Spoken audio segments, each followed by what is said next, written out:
있다, 많다, 그러는 이제 의미를 담고 있어요.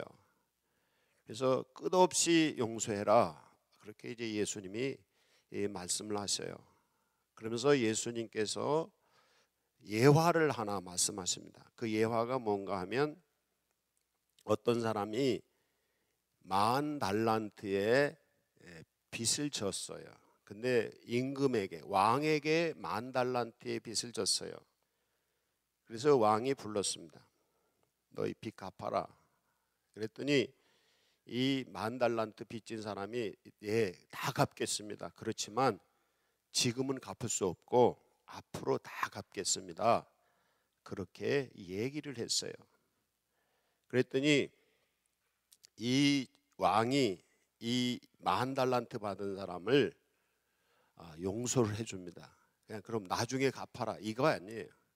그냥 거기서 다 탕감해 줬어요. 안 갚아도 된다고. 그런데 여기서 이 왕이 안 갚아도 된다고 하는 것이 뭐냐면 이 10,000달란트 받은 사람이 엎드려서 간청하면서 제가 다 갚겠습니다. 근데 그 엎드려서 간청하는 이 10,000달란트 받은 사람을 보고서 임금이 불쌍하게 생각했다는 거예요. 그래서 불쌍하게 생각해서 이제 안 받겠다라고 아예 전액을 다 탕감해 줬어요. 이제 그 사람은 이제 자유를 얻은 것입니다. 그래서 이제 집으로 돌아가고 있는데 길에서 어떤 사람을 만났어요. 만났는데 누굴 만났느냐면 자기에게 100데나리온의 빚을 진 사람을 만났어요. 그래서 너 이 빚 왜 안 갚냐?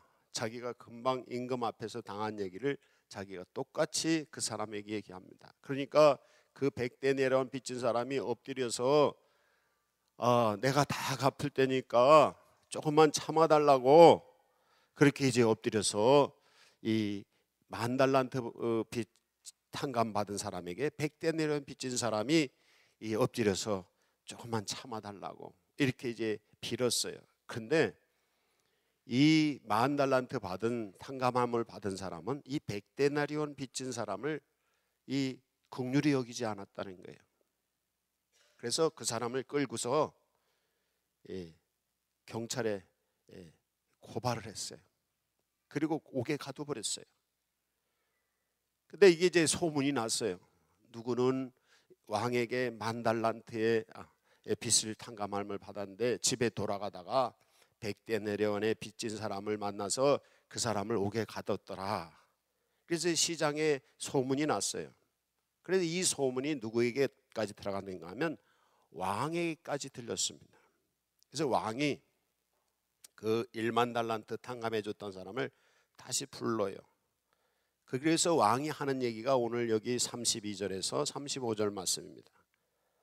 내가 10,000달란트라는 굉장한 액수를 너의 빚을 다 탕감해 줬는데 너는 고작 100데나리온이라는 이 작은 액수의 빚을 너는 탕감해 주지 않았다. 그러면서 그렇다면 너 10,000달란트 도로 내놔라. 내 탕감 안 해주겠다. 그러면서 그 사람을 옥에 가뒀다. 이게 오늘 성경의 내용이 그렇습니다. 이제 이렇게 성경 내용을 가지고 하면 이 숫자가 우리가 살고 있는 숫자, 생활 속에서 가진 숫자하고 이 성경에 있는 숫자가 우리가 개념이 잘 안 섭니다. 이 정확하게 우리가 이 산수를 할 수는 없지만은 이 달란트라는 거는 금화나 은화의 무게를 다룰 때 얘기합니다. 그래서 금화가 만약에 1달란트라면은 은화는 15배가 많다는 거예요. 근데 이제 여기서 금화라고까지 볼 수 없고 우리가 은화로 계산했을 때 이 1달란트가 뭐냐면 20kg이에요. 20kg가 1달란트. 금이 20kg라고 생각을 해보세요. 금으로 된 돈이 20kg예요. 근데 그것도 1달란트가 아니라 뭐예요? 1만 달란트예요. 그 금이 20kg짜리 금이 10,000개가 있어요. 이 굉장한 액수입니다. 그리고 이 데나리온이라고 하는 드라크마라고도 쓰이는데 이 데나리온은 보통 사람의 하루 품삯이에요. 그럼 만약에 100데나리온이다 그러면 어떻게 100일 동안 일한 품삯, 이렇게 우리로 보면 3달 한 반 정도의 품삯이다 이렇게 생각을 합니다. 그래서 그냥 쉽게 생각할 때 우리가 기준을 두기는 어렵지만은 보통 하루 품삯이 10만 원이라고 쳐뭐 계산하기 좋게 100 그러면 10만 원이면 1데나리온은 10만 원이라 이렇게 생각하면 되겠고요. 100데나리온이면 그러면 얼마예요? 1000만 원입니다. 그러니까 1000만 원을 빚져서 감옥에 갇힌 거예요. 근데 이 은화 1달란트는 데나리온 6,000데나리온이에요. 그럼 1달란트가 6,000데나리온이면 만약에 10만 원, 1데나리온이 10만 원이라면 6,000데나리온이면 얼마인 겁니까? 제가 대충 계산하니까 한 6억 정도 돼요. 6억 정도. 그러니까 1달란트. 근데 이거를 만약에 10,000달란트라면 6조예요. 그럼 이렇게 우리식으로 계산하면 이게 이래요. 6조의 빚을 탕감함을 받은 사람이 1,000만 원 빚진 사람한테 그걸 또 빚 안 갚았다고 감옥에 가뒀다. 이렇게 이해하면 됩니다. 이제 감각이 옵니까? 네. 6조를 탕감할 임금이 6조의 빚을 진 사람을 나 안 받겠다 이렇게 했어요.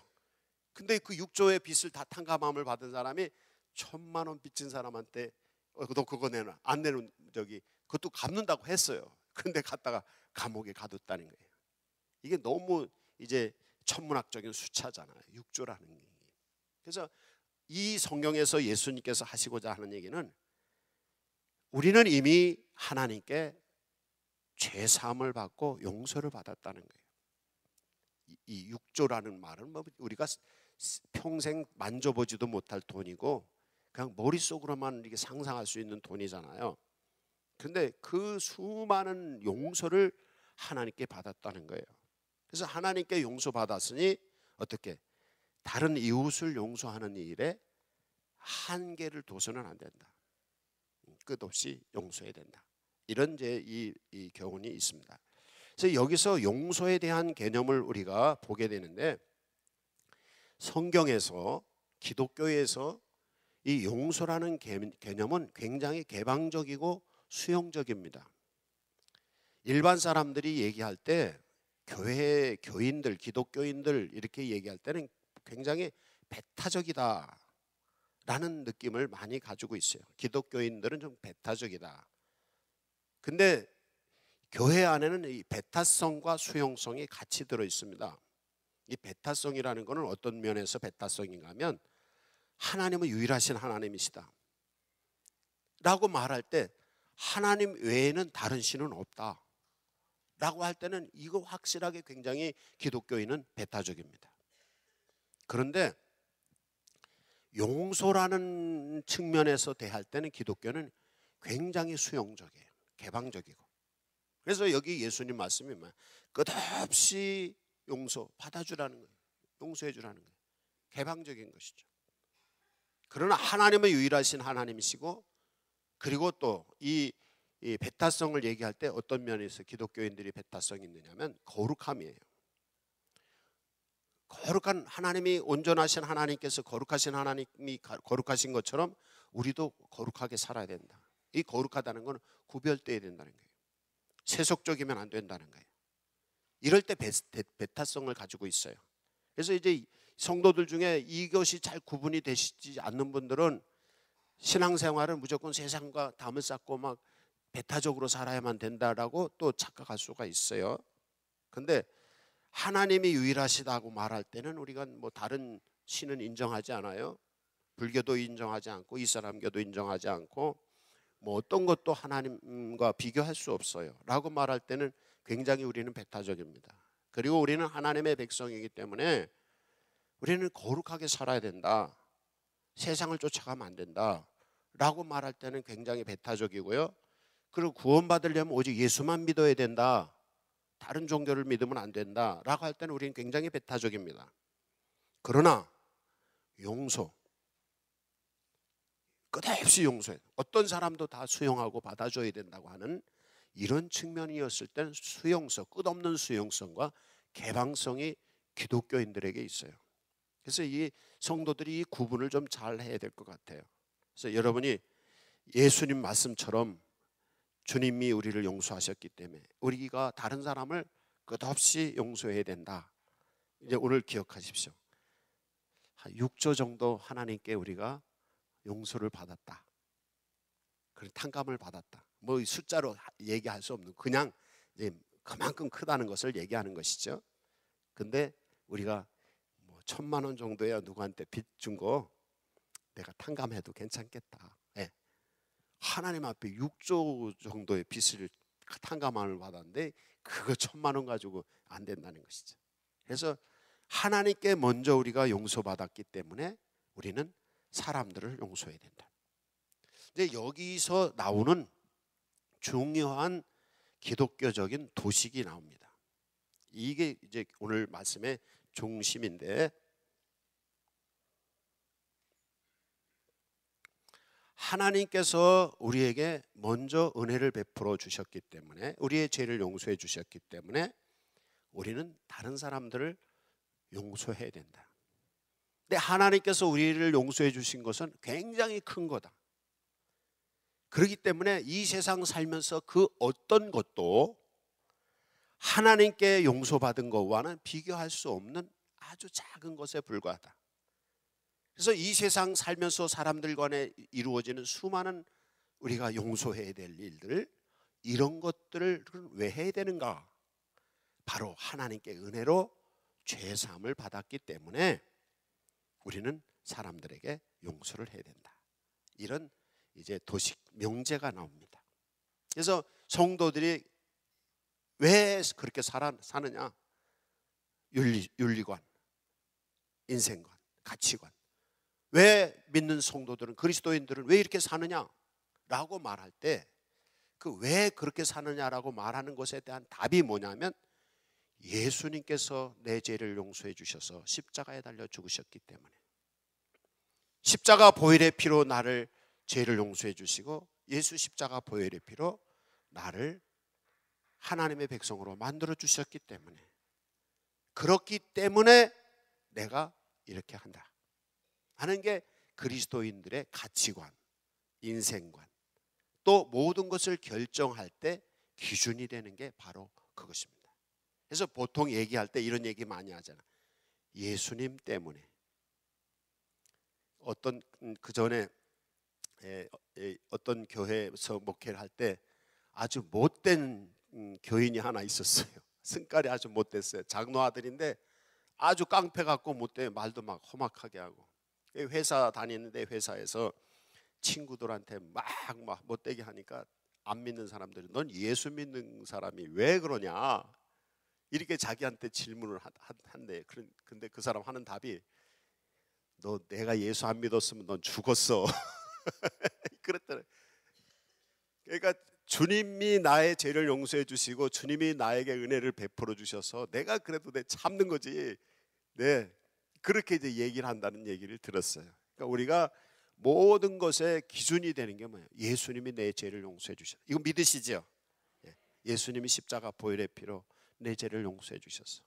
지옥 갈 사람, 천국 갈 사람으로 만들어 주셨어. 저주 가운데 화를 당하고 살 사람을 축복의 사람으로, 행복의 사람으로 만들어 주셨어. 이게 예수 믿는 것입니다. 혹시 예수 그리스도를 그렇게 믿지 않으시는 분이 여기 계시다면은 그 믿음을 가지시기 바랍니다. 그 믿음이 그리스도인이 되는 믿음이고, 그 믿음이 곧 모든 인생의 가치의 기준이 되는 것이에요. 그래서 예수 믿기 때문에, 예수님 때문에, 예수님이 내 죄를 사해 주시고 예수님이 나를 용서해 주셨기 때문에 내가 당신을 용서하는 거야. 예수님이 끝없이 내 생명, 아니 돈이 우리가 없어서 그렇지, 만약에 죽을 사람이 돈을 들여서 살릴 수 있다면 얼마든지 다 쓰지 않겠어요? 그렇지만 돈으로 살 수 있는 게 아니잖아요, 우리 생명이. 근데 이 생명을 하나님께서 우리에게 주셨을 뿐 아니라 숨쉬고 살아가게 하시고, 지금 내 심장이 뛰고 있잖아요. 우리의 심장이 뛰고 있잖아요. 우리가 살아있잖아요. 더 나가서 우리를 하나님의 백성 되게 하시고 하나님이 우리와 함께 계시고 하나님이 우리에게 복을 주시고 행복할 수 있잖아요. 이거는 어떤 가치로 6조도 더 될 거예요, 아마 계산한다고 하면. 그래서 하나님께서 우리에게 생명을 주시고 우리를 하나님의 백성이 되게 하시고 하나님의 은혜 안에 두셨다는 것이죠. 이 귀한 가치 때문에 우리는 하나님께 받은 게 너무 크고 많기 때문에 사람들에게 섭섭하고 좀 불편하고 상대방 사람들에게 좀 피해를 받거나 손해를 봤던 거, 이런 것들이 좀 크다고 생각하더라도 하나님이 나에게 주신 것에 비하면 아주 비교할 수 없이 작은 거예요.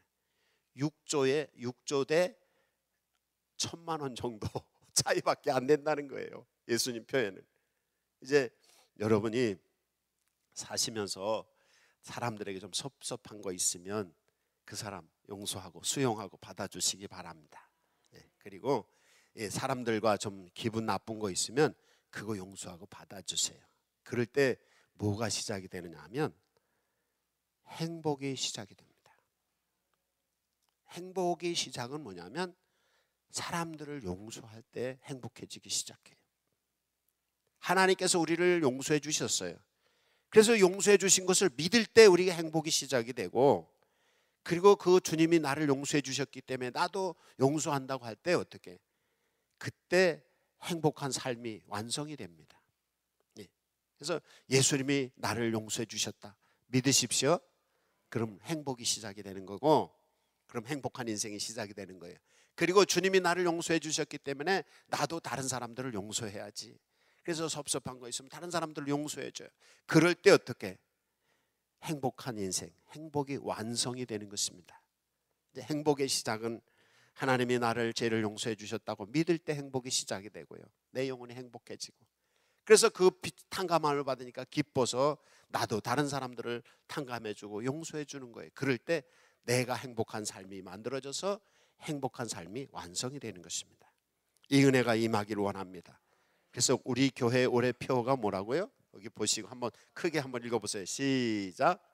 서로 용서하고 용서받자. 하나님께서 우리를 용서하신 것처럼 우리도 서로 용서하고 또 용서할 때 용서받고. 이제 여기서 이 용서한다, 용서받는다는 얘기는 이 안 믿는 사람들이 볼 때는, 처음 예수 믿는 사람들이 할 때 이해하지 못하는 용어, 교회만이 쓰는 용어가 있어요. 그게 뭐냐면 은혜라고 하는 말입니다. 이 은혜라고 하는 말이 뭐냐면 누구에게 내가 은혜를 입었어 그렇잖아요.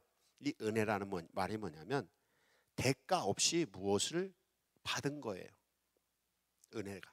그래서 하나님께서 우리의 죄를 용서해 주시는데 대가 없이 그냥 용서해 주셨어요. 그게 은혜예요. 하나님께서 나를 하나님의 백성이 되게 하는데 내가 뭘 했기 때문에 나를 하나님의 백성으로 만드신 게 아니라 그냥 하나님의 백성이 되게 하셨어요. 하나님이 우리에게 복을 주시는데 우리가 뭘 했기 때문에 복이 있는 게 아니라 하나님께서 그냥 복을 주셨어요. 그걸 은혜라고 말합니다. 그 은혜를 받는 비결이 있어요. 그게 뭐냐면 믿으면 돼요. 예수 믿으면 돼요.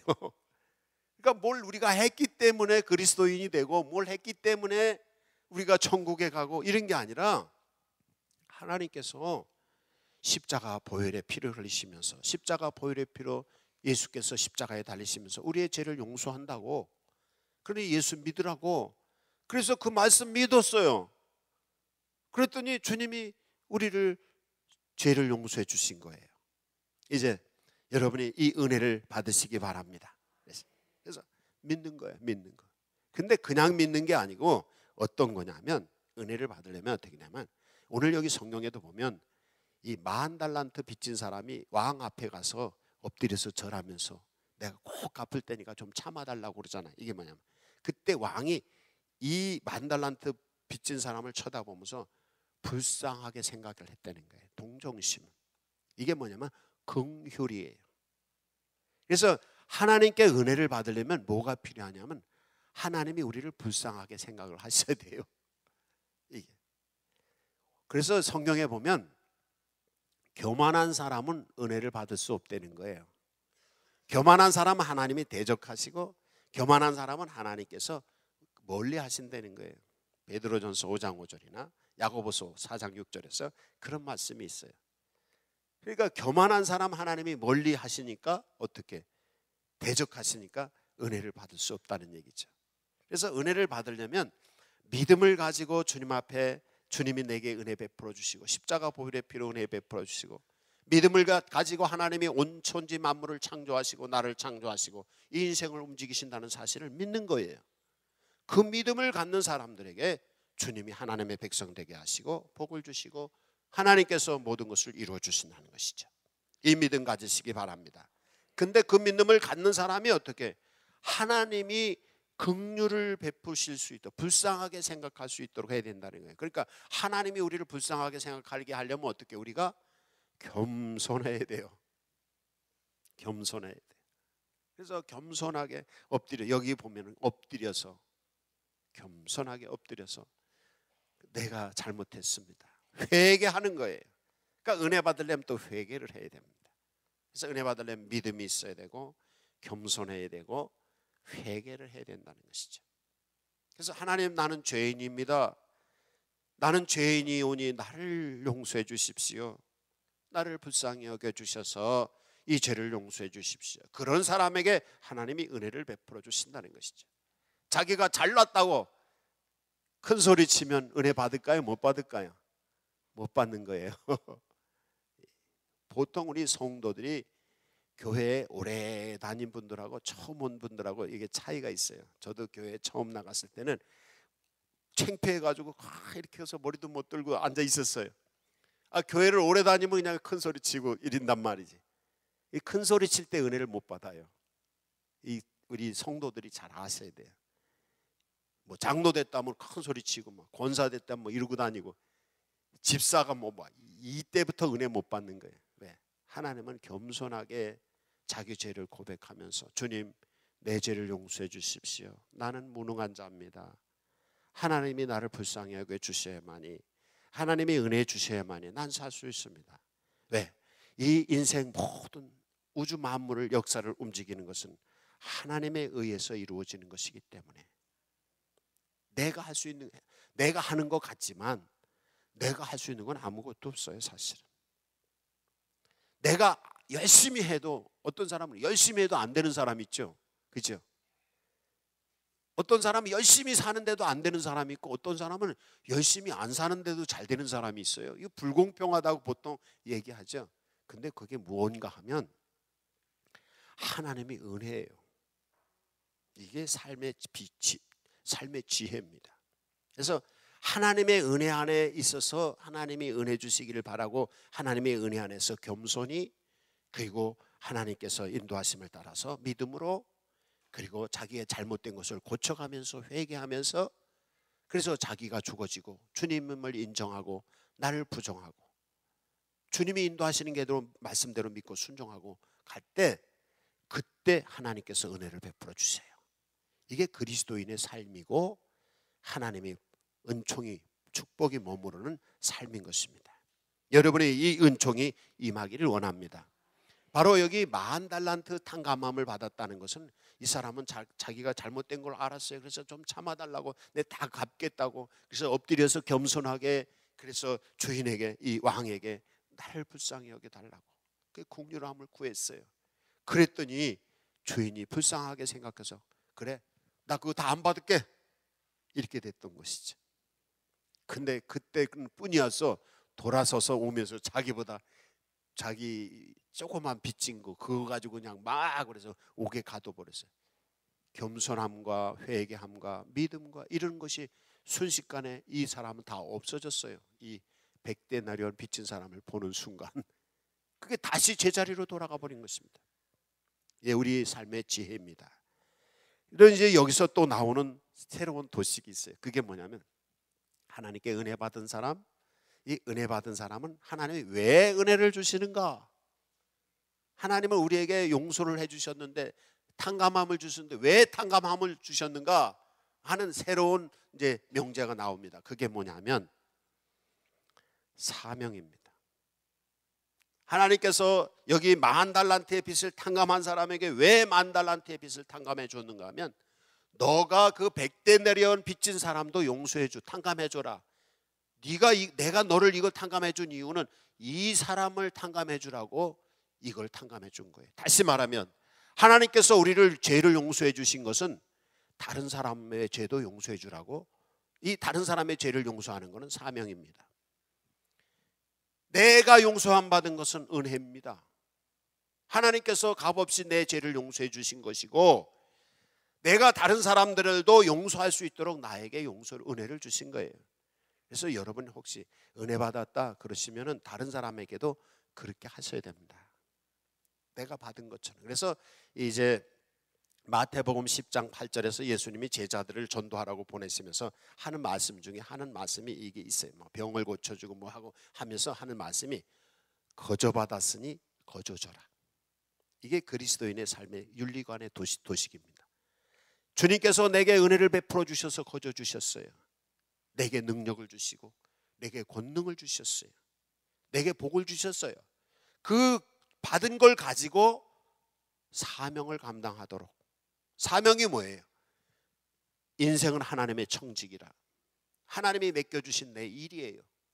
가정을 지키는 일, 교회를 지키는 일, 우리 마을을 지키는 일, 이 나라를 지키는 일, 내게 주어진 곳에서 하나님이 나에게 사명을 주셨는데 그 사명을 감당할 수 있도록 내게 능력을 주셨어요. 그 능력이 뭐냐면 은혜예요.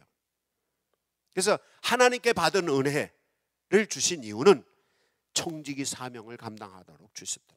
그래서 여기서 나오는 게 뭐냐, 돈을 많이 주셨어.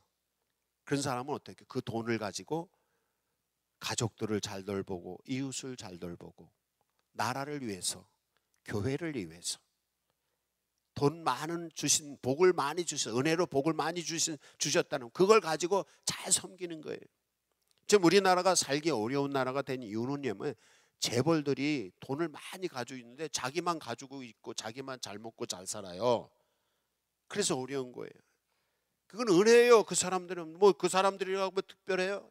타고나길 돈 많은 집안에서 태어난 것이지. 그런데 그 사람들이 많이 받았으니까 어떻게, 그걸 가지고 나라에 세금도 잘 내고 많이 내고 가난한 사람들, 어려운 사람들을 많이 도와주고, 그거 하라고. 그게 사명이거든요. 부자의 사명은 그 돈으로 다른 사람들을 잘 섬겨서 하라고 하나님이 부자가 되게 하신 거예요. 혹시 여기 돈 많으신 분들이 있으면 헌금도 많이 하시고요. 돈 많으신 분들은 이웃도 많이 좀 도와주세요. 왜? 그거 하라고 돈 주신 거예요. 근데 그러면 하나님이 더 은혜를 주셔요. 더 주셔요. 이게 하나님의 법칙입니다. 만약에 그걸 안 할 때 이게 썩어지는 거거든요. 그래서 이런 얘기 많이 해요. 이스라엘은 갈릴리 바다가 있는데, 갈릴리 호수가 있는데 헬몬산에서부터 조금 계곡에서 물이 내려오면 그게 호수가, 큰 호수가 있어요. 여기 우리로 보면 저거 정확히는 모르겠지만 삽교호 정도, 그보다 좀 클까 하여튼 그래요. 큰 호수가 있는데 그 물을 가지고 이스라엘 사람들을 다 먹고 요르단 사람들도 그 물을 다 먹고 살아요. 근데 이 갈릴리 호수는 그냥 채워놓기만 하지 않고 요단강으로 물을 살살 흘려보낸다는 거예요. 그래서 들어오는 데 있고 나가는 데가 있어요. 그러니까 이 갈릴리 호수는 썩지가 않는데요, 생명의 물이라고 표현을 해요.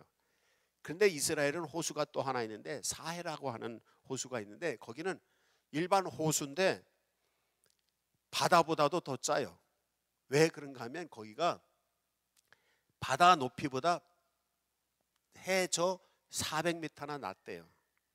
그러니까 이 물이 밖으로 어디 바다로 흘러갈 데가 없어요. 그래서 요단강에서 흘러오는 물, 주변에서 흘러오는 모든 물들이 거기 고여서 이게 다 증발을 하니까 소금물이 된 거예요.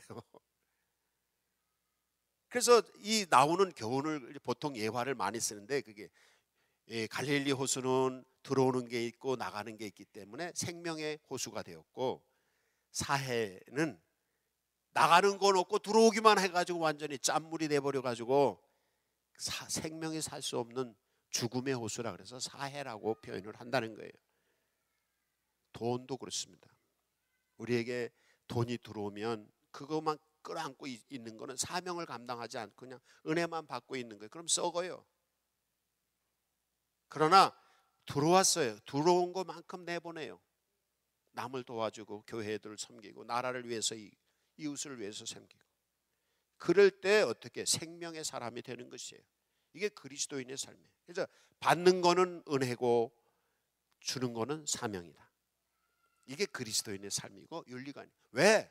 받았기 때문에.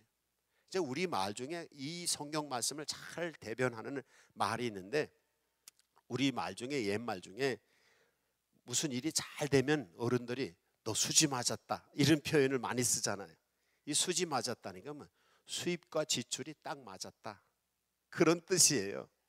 그러니까 은혜 받았어. 수입, 지출은 사명을 감당해. 받은 은혜 수입을 가지고 내 사명을 지출을 했어. 그러면 플러스 들어온 거 마이너스 나간 거가 딱 맞아떨어서 제로야. 그럼 인생 잘 사는 것입니다. 여러분 이 세상 살다가 세상 떠날 때 빚지고 가지 마세요. 그러면 빚진 인생 마이너스 인생이죠. 그러나 이 세상 살고 들어오고 나간 거 딱 맞아떨어서 이 사람은 수지 맞은 인생입니다. 자손들한테 땡전 한 푼 남기지 않아도 제로로만 떨어지면 잘 사는 것입니다. 사명을 내게 받은 거 가지고, 은혜 받은 거 가지고 사명을 잘 감당해서 제로야 딱. 이러면 이 사람은 잘 사는 것이에요. 그러나 받은 건 많은데 갚은 게 없어. 받은 건 많은데 남에게 사명을 감당하고 남을 하나님이 맡겨주신 청지기 사명을 한 게 없어. 이 사람은요, 그러면 어떤 사람일까? 악한 사람인 거예요. 그래서 여기 이 10,000달란트 받은 사람을 왕이 불렀어요. 불러서 하는 말이 너는 악하다 그래요. 왜?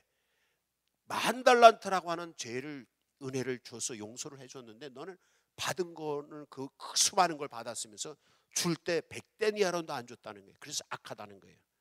그래서 성경에서 선과 악을 얘기할 때 뭐가 선한 거냐? 하나님께 받은 은혜를 가지고, 수입이에요. 받은 은혜를 가지고 하나님의 사명, 청지기 사명을 잘 감당했어. 이 사람이 선한 거예요. 악한 게 뭐냐?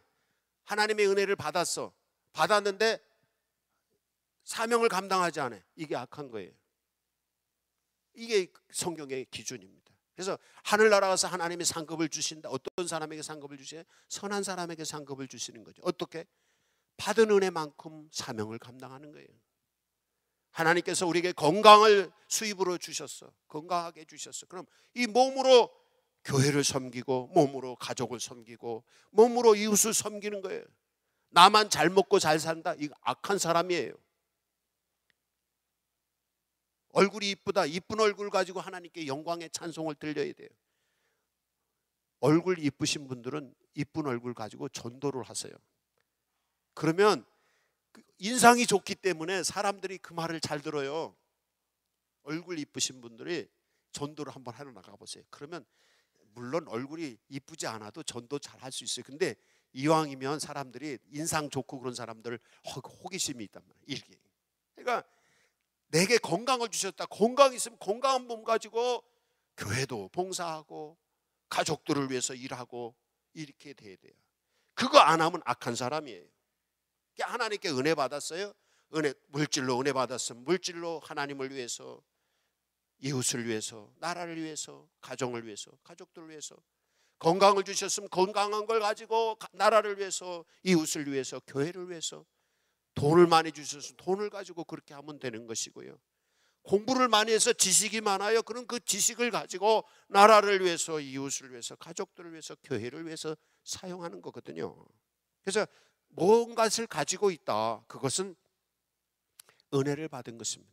수입을 가지고 있는 것입니다. 복을 받은 것입니다.